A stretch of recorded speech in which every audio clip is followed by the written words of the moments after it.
So, Jerry, how is it that you managed to stay happily married since 1987? I have a lot of people who watch the podcast, and I like to say that divorce is a second chance at happiness. It promotes my divorce firm here. But how did you make it this long? And do you have any secrets for our viewers? Well, first of all, I gave up the notion that a marriage is supposed to provide people with bliss. It's that's it, and the whole Hollywood happily ever after. If you're expecting this pure love all the time, that's just a drug that you're going to be that when it isn't there, you're just going to want more of it, and it looks somewhere else probably. But I um I mean, essentially one thing I can say is essentially after a while, I gave up being right. Because so much of what you argue about, I mean, sure, there's really substantial things. Where are you going to live? You're going to have kids. What, medical stuff. I don't know. There's all that. But then a lot of it is just things like, you forgot to lock the door. No, I didn't, and I think that kind of stuff actually makes up the petty stuff makes up a lot of it. And you get pissed. No, she's wrong. I did this or that. And then the sooner you can just get rid of that and say, who gives a crap? It's just that, okay, fine, whatever. And get rid of the little stuff.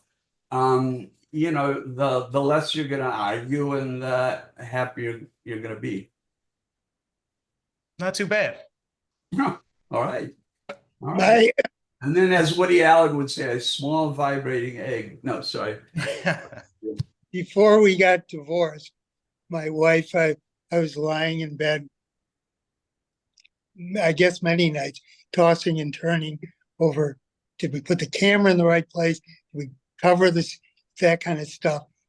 And woke up one night and said, quit it. You're waking me up. And I said, I'm worried about this stuff. And she said, well, it's not my kind of humor anyway. And it did turn out it was her kind of money, but it wasn't her kind of humor.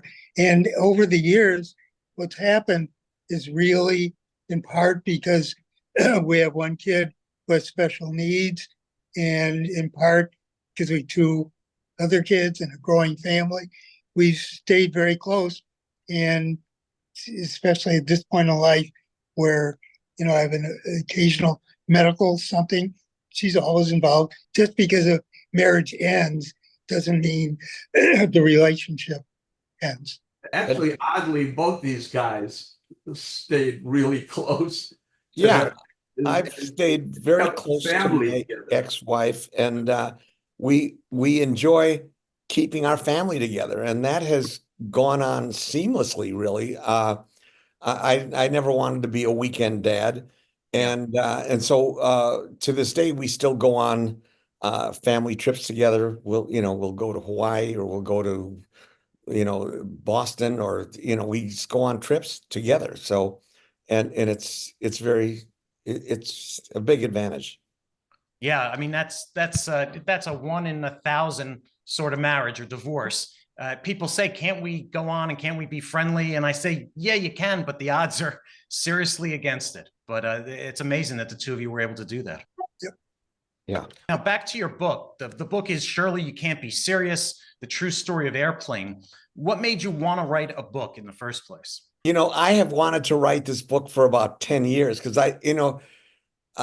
people asked me, it's a loaded question. How did you come to do Airplane or whatever? And it's such a long story, and it's a really interesting story. And nobody knew the real story. I mean, my kids didn't know it, and nobody except Jim and Jerry and I really knew what happened. I mean, there was a few other people who knew intimately parts of it, like John Landis or Bob Weiss, but nobody knew the whole thing. And actually, we thought that it would be helpful to a lot of people, and even inspirational, not because we're so necessarily great, but because it's a story where we had a huge lofty goal and we didn't know how to do it.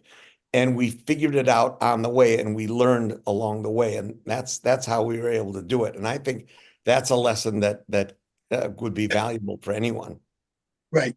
Yes. And also you got to get partners who completely agree with you, and just when whatever you say, they just say, right, yes.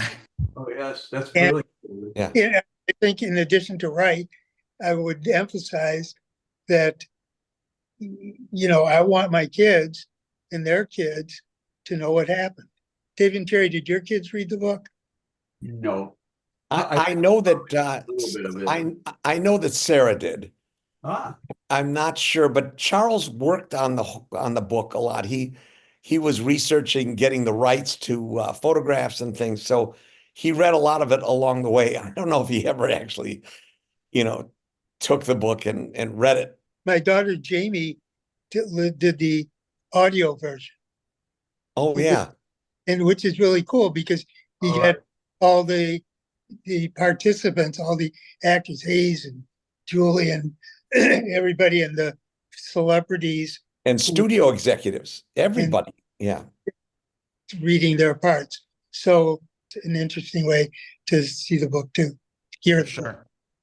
I'm going to leave a little note in my will suggesting that they read the book Oh, for that'd be dividing good. up money. Yeah. What else would you like to share with our audience members about the book? What are they going to get from it? Why is it a must read? That sort of salesmanship. Well, it's first of all, it's funny. I mean, it's just there's a lot of humor in it, and it's unusual. It's not a tell-all book in the sense that we don't really dish people, And I think a lot of people that are in it that have read it were almost kind of relieved that we didn't. But really, that's because there just isn't a lot of that. We're grateful to everyone that helped, but I think it's a real raw, true story, and it's an unusual story. It's just we did it in a different way, and so I would say because of that, it's funny and it's original. And a lot of it is just unexpected. I mean, Mhm. we went through a bunch of studios who turned us down. And so we end up at Paramount, and the usual Hollywood story is about these horrible executives in a big bad studio and how they ruined the movie. And this is kind of unique. We found the opposite experience. We were so lucky to end up at Paramount with, Michael Eisner was the one who kind of he found the script, and then he put Howard Koch onto it, and Barry Diller was the chairman at the time. He was completely supportive of it. Another executive, Jeffrey Katzenberg, who was just a junior executive at the time, Right. it just was with us day to day and helped to guide us. And all the times when we were kind of acting like we would fly off the handle at the slightest thing that the studio would do, and Jeffrey Katzenberg and Howard Koch would say, "Just calm down, fellas. It's going to be fine," Right. because these guys had been through it all before. David said unexpected. Certainly nothing's more unexpected than 44 years later, us doing an interview like this. And I think a lot of that is because the movie has just held up so well. And even new generations of people see it and laugh as hard as people did 44 years ago. And Jim all the time sends me emails, this thing that he sees on YouTube about like 20-year-olds or 25-year-olds watching Airplane for the first time. And they're just laughing all the way through. And it's just so nice to see it. And mostly the comment is, they said, it's so stupid. Right. So, but they love it. So that's nice to see.